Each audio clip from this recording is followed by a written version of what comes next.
All right, welcome back. So in this video, we're going to talk about HTTP public key pinning. Okay, so HTTP public key pinning, HPKP, was a security feature that used to tell a web client to associate a specific cryptographic public key with a certain web server to decrease the risk of MITM attacks with forged certificates. It has been removed in modern browsers and is no longer supported.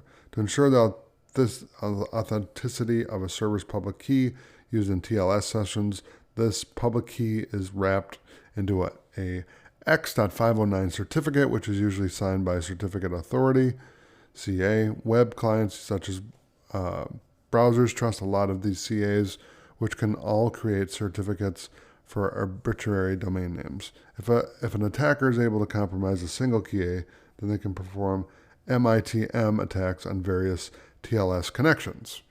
HPKP can circumvent this threat for the HTTPS protocol by telling the client which public key belongs to a certain web browser. So the way to overrun that is to have the HTTPS protocol tell the client which public key belongs to a certain web browser. And that's the way to work around that to evade attacks, basically.